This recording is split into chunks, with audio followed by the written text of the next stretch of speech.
जय हिंद प्यारे दोस्तों। आज का सेशन रहेगा गुप्त वंश।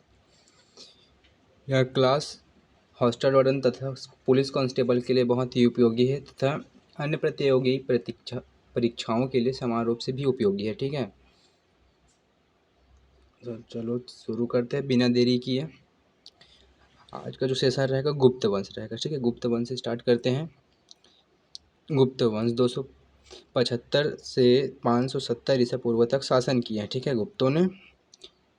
तो इसको डिटेल पढ़ते हैं। गुप्त वंश की स्थापना श्री गुप्त ने की थी। ठीक है, परंतु इसका वास्तविक संस्थापक कौन है? चंद्रगुप्त प्रथम को माना जाता है। ठीक है, प्रमुख शासक देखते हैं। गुप्त वंश की प्रमुख शासक चंद्रगुप्त प्रथम 319 से 335 ईस्वी तक शासन किया है। ठीक है, समुद्रगुप्त 335 से 375 ईसा यानी कि ईस्वी तक शासन किया है। ठीक है, अगला शासन देखते हैं।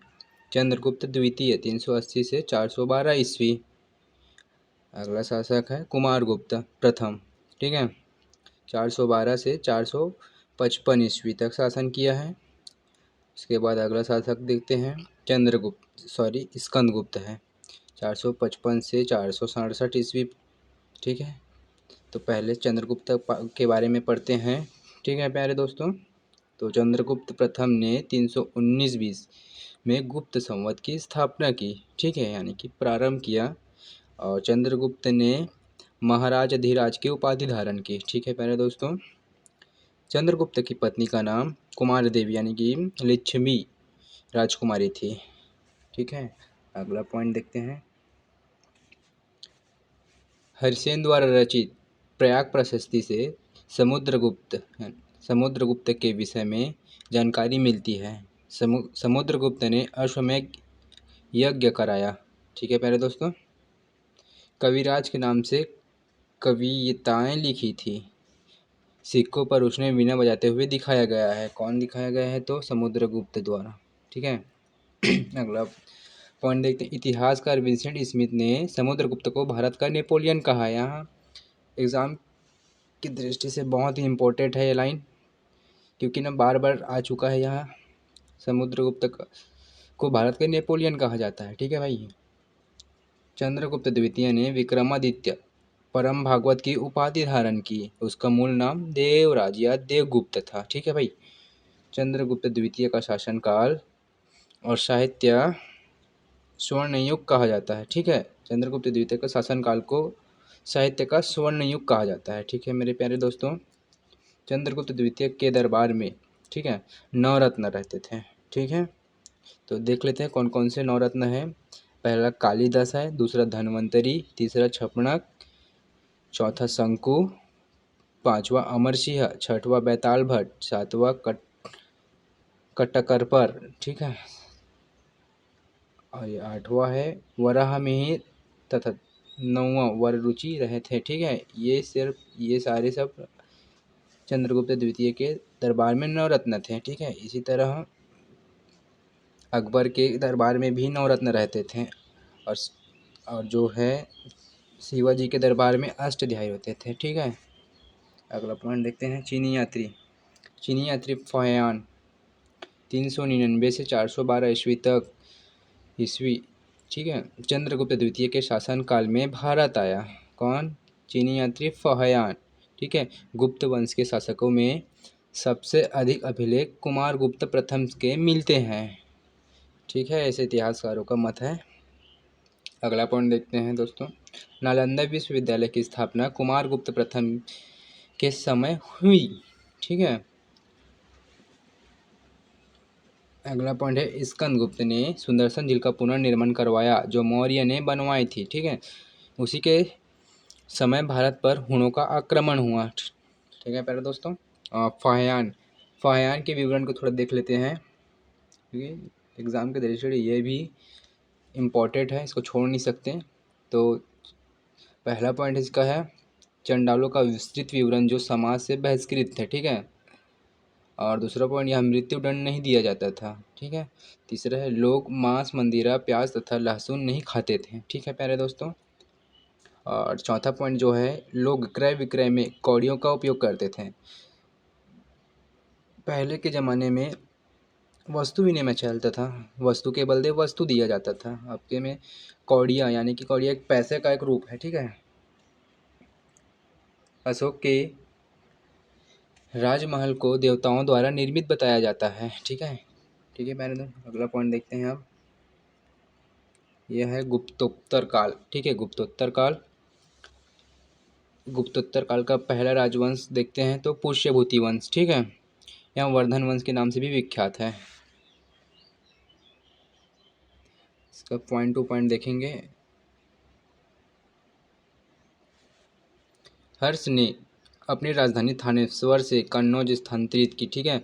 दक्षिण में इसकी सेना को 620 ईस्वी में चालुक्य नरेश पुलकेशिन द्वितीय ने नर्मदा के तट से पीछे खदेड़ दिया था। इसने संस्कृत में नागानंद रत्नावली तथा प्रियदर्शिका नामक नाटकों की रचना की थी। किसने? हर्ष ने, ठीक है भाई। अगला पॉइंट है, इसने कादम्बरी और हर्ष चरित्र के रचयिता बाणभट्ट और चीनी विद्वान हेनसांग सियुकी की रचयिता, ठीक है, को आश्रय प्रदान किया था, ठीक है भाई। हर्ष को अंतिम हिंदू सम्राट तथा साहित्यकार सम्राट कहा जाता है। यहाँ परीक्षा के दृष्टि से बहुत ही इम्पोर्टेंट है ये, ठीक है पॉइंट। हर्ष प्रत्येक 5वें वर्ष में प्रयाग में दान देते हुए महामोक्ष परिषद का आयोजन करता था, जिसे वह अपने शरीर के वस्त्र भी दान कर देता था, ठीक है। हर्ष की मृत्यु के बाद कन्नौज पर यशोवर्मा का शासन हुआ। यशोवर्मा ने वाक्पति नाम प्रसिद्ध कवि को संरक्षण प्रदान किया था, ठीक है। अगला देखते हैं राजवंश। अरे यस और नो देखते हैं भाई। पाल वंश के बारे में जानते हैं थोड़ा बहुत। 8वीं शताब्दी के मध्य में बंगाल में पाल वंश की स्थापना हुई, ठीक है प्यारे दोस्तों। मध्य भारत कन्नौज पर नियंत्रण के लिए पाल शासकों को संघर्ष, प्रतिहार तथा राष्ट्रकूट शासकों से हुआ, ठीक है। अगला पॉइंट है, खलीमपुर अभिलेख के अनुसार बंगाल की जनता ने गोपाल नामक व्यक्ति को शासक बनाया, जिसने पाल वंश के शासन की नींव रखी, ठीक है। उसके समय में विक्रमशिला विश्वविद्यालय की स्थापना हुई, जो बौद्ध शिक्षा का एक मुख्य केंद्र था। देवपाल ने प्रतिहार शासक मिहिर भोज व अमोधवर्ष को पराजित किया, ठीक है। अगला शासक देखते हैं, सेन वंश। सेन वंश पाल वंश की दुर्बलता का लाभ उठाकर, ठीक है, सामंत सेन ने बंगाल में सेन वंश की स्थापना की है, ठीक है। चतुराई को देखो इसका। सेन वंश का प्रबुद्ध शासक था कौन? अपना ये सामंत सेन, ठीक है। सामंत सेन उसके दान सागर एवं अद्भुत सागर ग्रंथ की रचना की, ठीक है। खगोल विज्ञान पर आधारित है यह पुस्तक। लक्ष्मण सेन के दरबार में गीत गोविंद का लेखक जयदेव, पवन दूत का लेखक धोई एवं हलायुद्ध थे, ठीक है। हलायुद्ध लक्ष्मण सेन का न्यायाधीश एवं मुख्यमंत्री था, ठीक है प्यारे भाई। अगला पॉइंट देखते हैं। 1202 ईस्वी में बख्तियार खिलजी ने लक्ष्मण सेन के शासनकाल में बंगाल पर आक्रमण किया, ठीक है। अगला शासक देखते हैं, गुर्जर प्रतिहार वंश। गुर्जर प्रतिहार वंश, ठीक है। हर्षवर्धन की मृत्यु के बाद गुर्जर प्रतिहारों ने कन्नौज पर नियंत्रण कर उत्तर भारतीय साम्राज्य की स्थापना किया, ठीक है।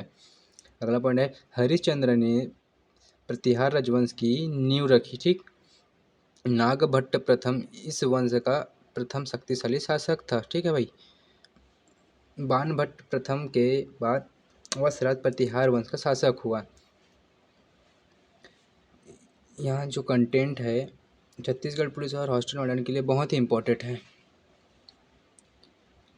ठीक है। मिहिर भोज 836 से 889 ईस्वी ने, ठीक है, में कन्नौज को अपनी राजधानी बनाया। मिहिर भोज के बाद उसका पुत्र महेंद्र पाल प्रथम शासक हुआ, ठीक है भाई।